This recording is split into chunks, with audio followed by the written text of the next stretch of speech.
नमस्कार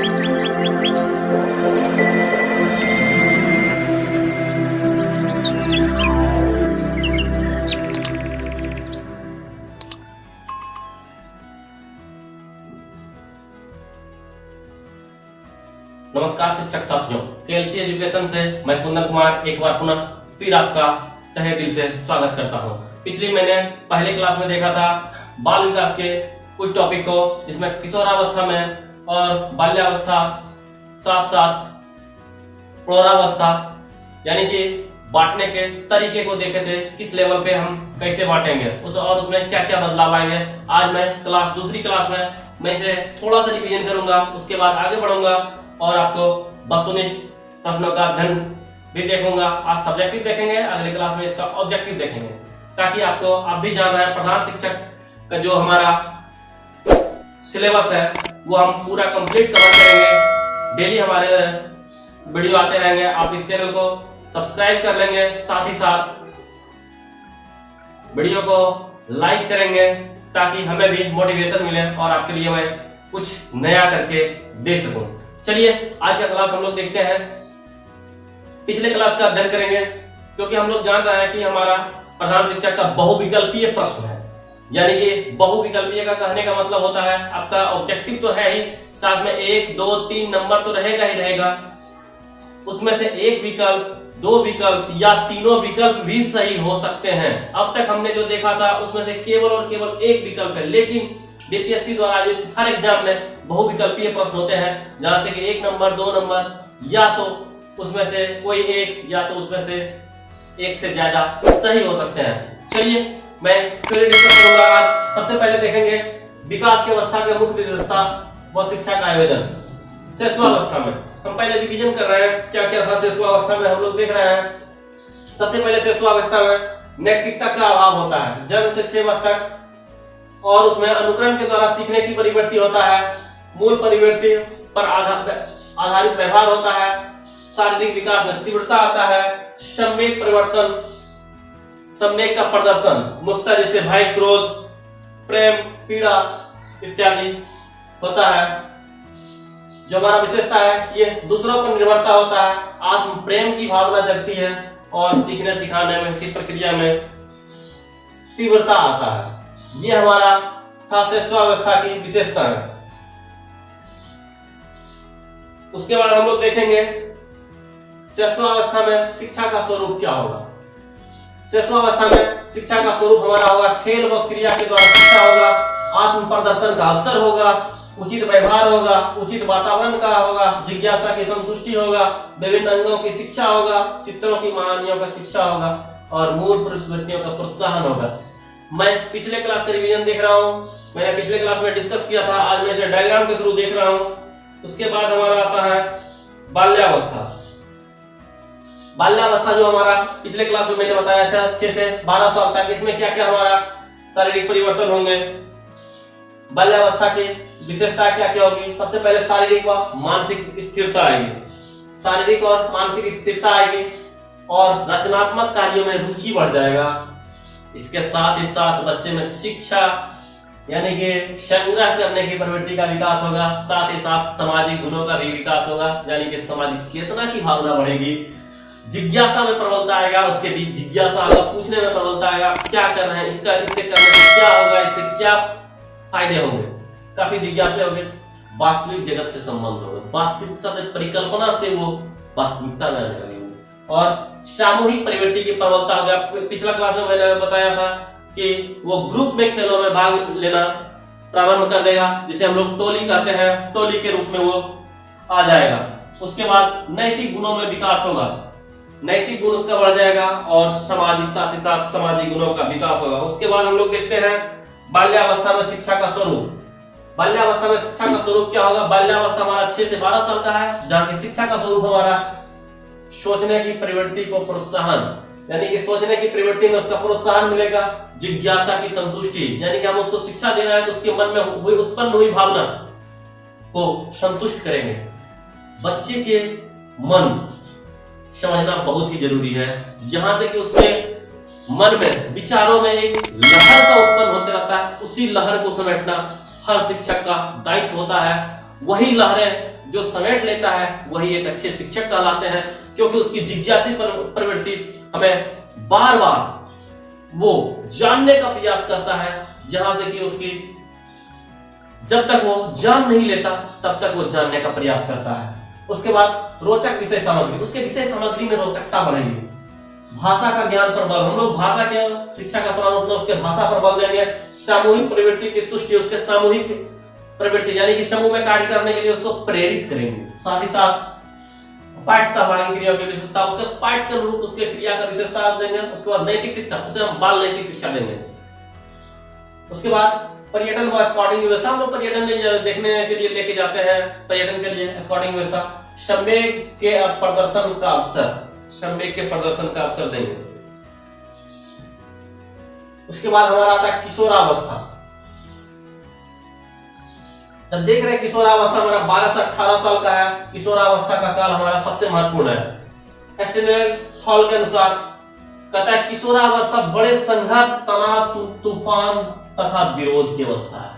यानी कि इसमें हमारे शारीरिक रूप में हार्मोन्स में इतनी बदलाव आते हैं, इतनी बदलाव आते हैं। एक उफान सा होता है, जैसे दूध में उफान होता है शरीर में किशोरावस्था में, उस तरह उफान सा आता है। उसी उफान को सहेजना एक अच्छे टीचर का कर्तव्य है। यानी कि किशोरावस्था में एस्टेनले हॉल के अनुसार बड़े संघर्ष, तनाव और तूफान के विरोध की आवश्यकता है, और इसमें व्यस्त से व्यस्त बालक के रूप में समझा जाता है। और इसका स्वरूप हम लोग देखेंगे, किशोरावस्था की विशेषता को देखेंगे। सबसे पहला जो हमारा 12 से 18 साल का है, किशोरावस्था का है, वो विद्रोही स्वभाव का हो जाता है। यानी कि स्वतंत्र और विद्रोह की भावना उसके अंदर जग जाती है। कोई भी डिसीजन लेते हैं हम, वहां पे वो एकदम टाइट डिसीजन लेने के लिए वो उसकी गलती नहीं है, उसमें हुए हार्मोन्स के बदलाव के कारण ऐसा प्रवृत्ति आ जाता है। काम शक्ति की परिपक्वता, यानी कि उसमें काम करने की परिपक्वता आ जाती है। जीवन दर्शन का निर्माण, वो अपने जीवन को एक नए विचारधारा से जोड़कर सोचने लगता है। उसके बाद समाज सेवा की भावना, उसमें समाज सेवा की भी भावना आ जाती है। व्यवसाय का चुनाव, उसमें व्यवसाय चुनने की प्रवृत्ति आ जाती है, क्या क्या कौन व्यवसाय हम कर सकते हैं। उसके बाद व्यवहार में भिन्नता, लोगों के व्यवहार में भिन्नता आ जाती है। अधिकतम मानसिक विकास, उसके बाद उसके मानसिक का अधिकतम विकास होता है। और साथ ही साथ मैं बताया हूं तीव्र शारीरिक परिवर्तन, उसके शरीर में तीव्र गति से परिवर्तन होता है। स्थिरता व समायोजन का अभाव, किशोरावस्था जो होता है वो चंचल मन होता है, बहुत ही चंचल होता है। यहाँ पे स्थिरता और समायोजन नहीं होता, हर चीज वो कर गुजरने की चाहत रखता है। ये मन उसके उथल पुथल को संभालने का होता है। चलिए उसके बाद देखते हैं किशोरावस्था की समस्याएं, यानी कि 12 से 18 साल में है, किशोरावस्था की समस्याएं क्या है। समस्याएं को देखेंगे। हमारा सबसे पहला है व्यवसाय संबंधी समस्या। उसके उथल पुथल में वो डिसीजन नहीं ले पाता है, क्या व्यवसाय होगा, हमारा जीवन कैसे चलेगा, ये कैसे होगा, वो कैसे होगा। ये उसकी सबसे बड़ी समस्या है उसके दिमाग को। दूसरा यौन संबंध से संबंधित समस्या, उसके यौन हार्मोन्स में भी काफी बदलाव आते हैं, जहां से वो लड़के अपने विपरीत लिंग के प्रति आकर्षित होने लगते हैं और वहां से वो कुछ भी कर गुजरने का क्षमता रखते हैं। और तीसरा असुरक्षा की भावना, उसमें असुरक्षा की भावना होती है और धीरे धीरे धार्मिक रीति रिवाज में उसका अविश्वास हो जाता है, यानी कि कहीं ना कहीं से उससे अलग बात जैसा हो जाता है धार्मिक रीति रिवाज से। उसके बाद समायोजन की समस्या, अभी मैंने बताया था समायोजन की समस्या उसकी सबसे बड़ी समस्या है, वो अपने आप को समायोजित नहीं कर पाता है। आत्मसम्मान और स्वयं को सिद्ध करने की समस्या, वो अपने आप को प्रूव करना चाहता है, आई विल डू समथिंग, मैं भी कुछ कर सकता हूं। इसी प्रूव करने के चक्कर में वो कभी बढ़िया कर जाते हैं, कभी गलत कदम उठा लेते हैं। ये और समस्या स्वतंत्रता संबंधी समस्या, वो डिसीजन लेता है, उसमें माँ बाप विरोध कर जाते हैं, यदि गलत डिसीजन हुआ तो वो उसकी स्वतंत्रता संबंधी समस्या होता है। शारीरिक परिवर्तन समस्या, उसके शरीर में इतने बदलाव हो जाते हैं वो खुद ब खुद ये डिसीजन नहीं ले पाता, उसकी मन में उथल पुथल हो जाती है, ये उसका शारीरिक बदलाव हुआ। उसके बाद है हमारा मानसिक उलझन, यानी कि मानसिक दिमागी तौर पे उसका एक नया उलझन पैदा हो जाता है। चलिए आगे देखते हैं इसका शिक्षा का स्वरूप हमारा क्या होगा।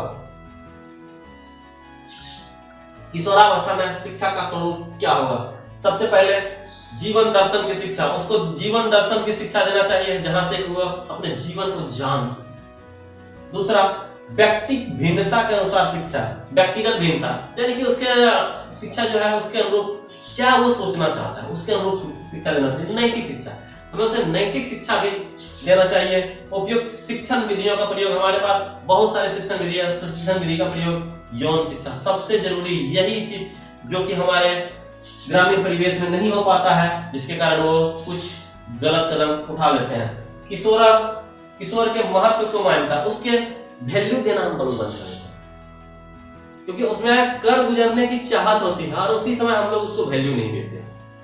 ये उसके दिमाग में बैठ जाता है कि हमारा कोई वैल्यू नहीं देता है, इसीलिए यहाँ किशोरा के महत्व को मान्यता देनी चाहिए। किशोर निर्देशन, उसको समय पे निर्देश भी दिया जाना चाहिए। शारीरिक विकास के लिए शिक्षा, उसके शरीर में जो बदलाव आता है उसके लिए शिक्षा देनी चाहिए।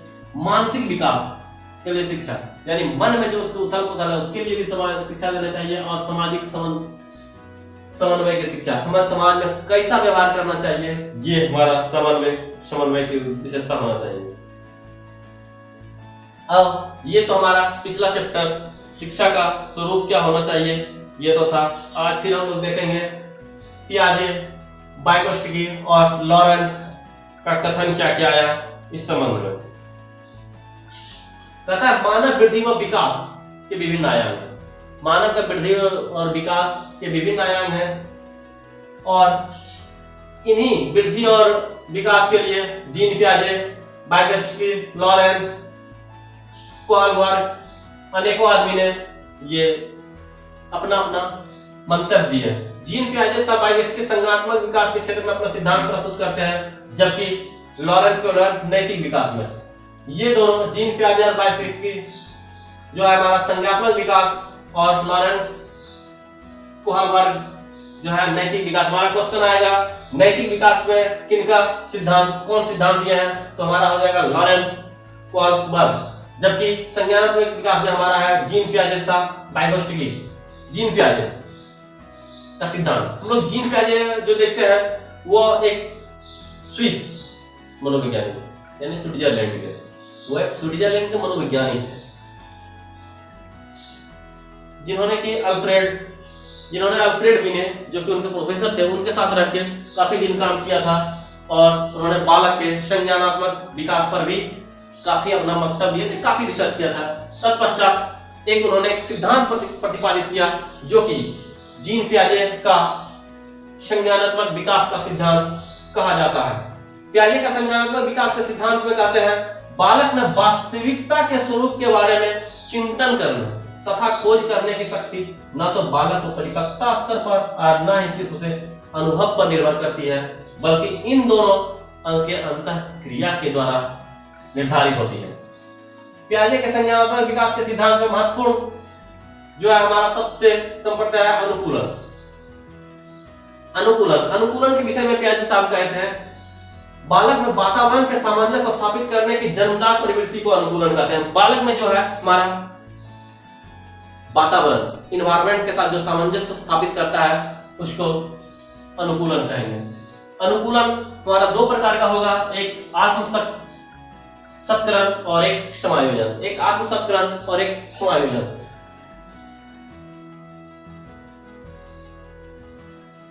जैसे आत्मसत्करण नाम से ही क्लियर है कि यह क्रिया है बालक अपनी समस्या का समाधान के लिए वातावरण के साथ सामंजस्य स्थापित करने के लिए पूर्व में सीखी, यानी कि वातावरण के साथ जो पहले सीखी गई है क्रिया का, तो वो हमारा आत्मसत्करण हो जाएगा। और समायोजन में पूर्व में सीखी क्रिया काम नहीं आती है, बल्कि अपनी योजना और व्यवहार में परिवर्तन लाकर एक नए वातावरण से सामंजस्य स्थापित करता है।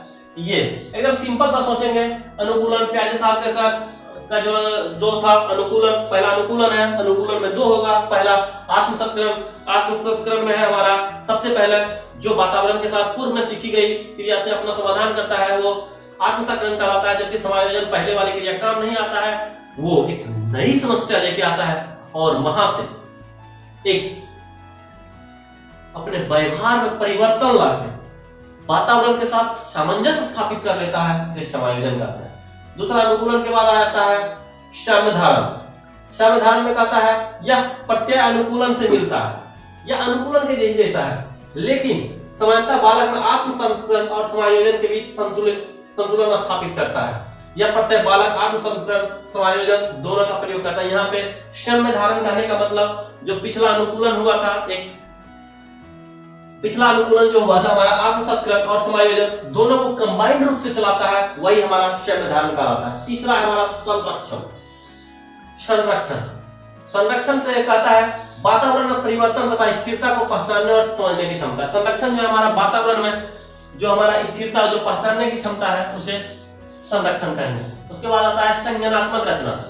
कहता है किसी भी बालक का मानसिक संगठन और मानसिक क्षमताओं के सेट को संज्ञानात्मक संरचना कहते हैं। यानी कि मानसिक संगठन और मानसिक क्षमता के सेट को हम लोग संज्ञानात्मक रचना कहेंगे। जबकि मानसिक संक्रिया बालक के समस्या समाधान का चिंतन करना ही, जबकि मानसिक संक्रिया बालक के समस्या समाधान पर चिंतन करना ही क्या कहलाता है? मानसिक संक्रिया कहलाता है। स्कीम्स। उसके बाद है हमारा छठा स्कीम्स। स्कीम्स का मतलब जानते ही हैं, ऑफर। सीधा सा बात है, ऑफर यानी कि व्यवहारों में परिवर्तन के पैटर्न को स्कीम्स कहेंगे। यानी कि व्यवहारों में संगठित पैटर्न, हमारे व्यवहार में कुछ ना कुछ पैटर्न है और जो स्कीम कहलाता है, जिसे हम आसानी से दोहरा सकते हैं। जैसे कार चलाने के लिए कार स्टार्ट करना, गियर डालना, स्पीड देना, मिलाकर एक कार हुआ, वही हमारा संगठित पैटर्न है, स्कीम्स कहलाता है। स्कीम्स का मतलब हमारे पास एक कोई भी काम करने का एक पैटर्न है। इसके बाद ये करेंगे, इसके बाद ये करेंगे, इसके बाद ये करेंगे, इसके बाद ये करेंगे, तो मेरा काम फिनिश हो जाएगा। One time one word done, एक काम फिनिश हो गया। तो इसी को जो ये तरीका है यही हमारा स्कीम्स कहलाता है। उसके बाद स्कीमा।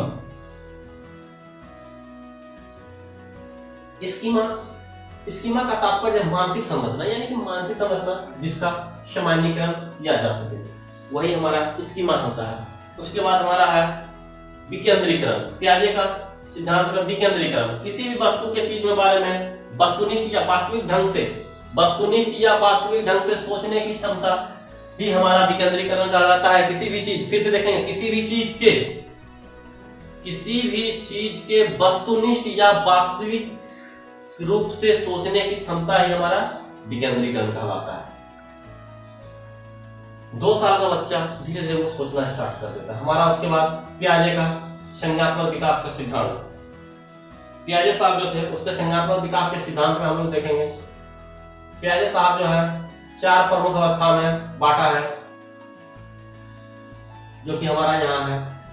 अवस्था है सबसे पहले इंद्रजनित गामक अवस्था, जो देखेंगे उसे नोट भी करते जाएंगे ताकि आपको परेशानी ना हो। पहला इंद्रजनित गामक स्टेज जो कि 0 से 2 साल का होता है। उसके बाद पूर्व संक्रमणात्मक अवस्था 2 से 7 साल का होता है। मूर्त संज्ञानात्मक अवस्था जो हमारा 7 से 11 साल का होता है। अमूर्त संज्ञानात्मक अवस्था जो कि 11 से 15 साल का होता है। यानी कि पियाजे साहब संज्ञानात्मक विकास को 4 भाग में बांटे हैं। पियाजे साहब संज्ञानात्मक विकास को 4 भाग में बांटे हैं। पहला इंद्रिय जनित गामक, पूर्व संक्रमणात्मक, मूर्त संज्ञानात्मक और अमूर्त संज्ञानात्मक। यही हमारा इंद्रजनित गामक, यानी कि ये 2 साल की अवधि तक पूरा करता है और ये वस्तु को सीधा अनुक्रिया करना प्रारंभ कर देता है। पूर्व संख्या की अवस्था ये हमारा 2 से 7 साल का होता है। इसमें भाषा का विकास ठीक प्रकार से प्रारंभ हो जाता है। ये इसमें जो है हमारा भाषा का विकास प्रारंभ हो जाता है। इसकी कल्पना अधिकता पाई जाती है। इसमें 2 दोष है। इसमें 2 दोष है। सबसे पहले जीववाद दोष है पहला, दूसरा आत्म केंद्रित दोष है। उसके बाद है हमारा मूर्त संक्रामक अवस्था, ये जो हमारा 7 साल से स्टार्ट होकर 11 साल तक होता है। उसके बाद है अमूर्त संज्ञानात्मक अवस्था, ये 11 से 15 वर्ष के बीच होता है।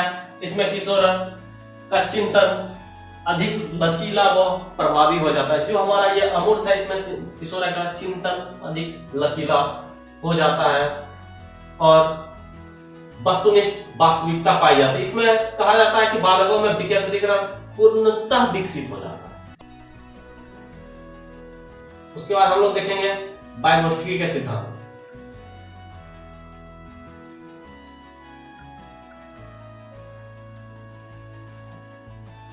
लेव वाइगोत्स्की का सिद्धांत। हम लोग जीन पियाजे देखे, लेव वाइगोत्स्की सिद्धांत देखेंगे। वाइगोत्स्की साहब ने संज्ञानात्मक विकास में सामाजिक कारकों के भाषा को महत्वपूर्ण बताया है। हम पहले ही बताए, जो हमारा जीन पियाजे है और लेव वाइगोत्स्की साहब थे, इन्होंने संज्ञानात्मक विकास को बताया था और दोनों इसी का सिद्धांत दिए थे। उनके अनुसार कहता है संज्ञानात्मक विकास एक अंतः व्यक्तिगत सामाजिक परिस्थिति में संपन्न होता है जिसमें बच्चा अपनी वास्तविक विकास का स्तर, जहां तक वे बिना किसी मदद से स्वयं कार्य कर ले और अलग से उनके संभव विकास के स्तर अर्थात जिसे वो सार्थक एवं महत्वपूर्ण व्यक्तियों की सहायता से प्राप्त करने में सक्षम है के तरफ ले जाने की कोशिश की जाती है। इन दोनों अंतर को वास्तविक की समीक्षक विकास का क्षेत्र कहा गया है। यानी ये भी वाइगोत्स्की साहब जो थे हमारा संज्ञानात्मक विकास के क्षेत्र को बताए थे। इन्होंने इस सिद्धांत के अनुसार कह सकते हैं कि बच्चे चिंतन व भाषा दोनों स्वतंत्र रूप से पहले विकसित होते हैं, बाद में वे आपस मिल जाते हैं। उनका मत था कि सभी मानसिक कार्य वाइगोत्स्की साहब का मत था सभी मानसिक कार्य बाह्य या सामाजिक उद्भव होते हैं। अपने चिंतन पर ध्यान केंद्रित करने, दूसरों के साथ बातचीत करने के लिए सीखना भी अनिवार्य होता है। उसके बाद लॉरेंस कोहलबर्ग का सिद्धांत। लॉरेंस कोहलबर्ग जो है हमारा नैतिक विकास के सिद्धांत को बताया था। यहाँ से उन्होंने जो बताया था नैतिक विकास हमारा 3 अवस्थाओं से होकर गुजरता है। वो हम लोग तीनों अवस्था देखेंगे, जो कि हमारा नैतिक मन, यानी कि जब तक अपरिपक्व स्तर से हमारा अपरिपक्व स्तर से परिपक्व स्तर की ओर ले जाता है हमारा नैतिक विकास, वो 3 स्तर से गुजरता है। सबसे पहला पूर्व रूढ़िगत नैतिक स्तर, जो कि 4 साल से 10 साल की आयु तक होता है। सही या गलत निर्णय मानकों के आधार पर न लेकर दूसरे के मानकों पर आधार लेते हैं। यहाँ बच्चे 4 से 10 साल तक वो जो है सही गलत का डिसीजन वो खुद नहीं ले पाता है, वो दूसरे के मानक के अनुसार वो डिसीजन ले लेता है। उसमें जो है इसमें 2 अवस्था होती है। पहला शक्तिशाली प्रतिष्ठा और व्यक्ति का सम्मान दिखता है, ताकि उसे ये लगता है कि मुझे दंड ना मिले। दूसरा है रूढ़िगत नैतिक स्तर। रूढ़िगत नैतिक स्तर हम 10 से 13 साल का होता है और ये क्रियाओं को समझने लगता है। यहाँ पे बच्चा क्रियाओं को समझने लगता है। तीसरा हमारा उत्तर रूढ़िगत नैतिक।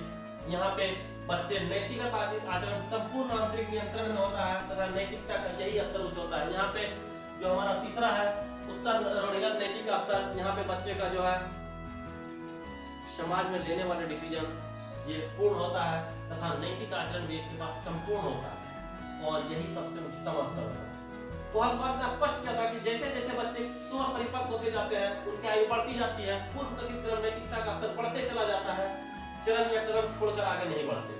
उसका इनके अनुसार से धीरे धीरे ये कदम बढ़ते जाएगा। चलिए आज की क्लास में इतना ही, फिर अगले क्लास में मिलेंगे। तब तक के लिए आपसे विदा लेना चाहूंगा। यदि चैनल को सब्सक्राइब नहीं किया है तो चैनल को सब्सक्राइब कर लेंगे और लाइक बटन को दबाएंगे और लोगों को भी शेयर करेंगे, ताकि सभी लोग प्रधान शिक्षक होने वाले परीक्षा में अच्छे नंबर से उत्तीर्ण हो सकें, साथ ही साथ एक नया मुकाम हासिल हो जहां से कि आपके सीखने का स्तर काफी उच्च हो। एग्जाम कोई हमारा पैमाना नहीं, हमारा पैमाना सीखने के स्तर को उच्च करना है। चलिए आज के थ्योरी क्लास में इतना ही। अगले क्लास में फिर मैं ऑब्जेक्टिव प्रश्नों को लाऊंगा। पिछला 2 क्लास में हुए उसके सब ऑब्जेक्टिव को मैं आपके सामने रखूंगा, ताकि आप क्लियर हो सके कहां से कहां क्वेश्चन किस प्रकार बनेंगे और आपके पास कैसा क्वेश्चन पूछा जाएगा। तब तक के लिए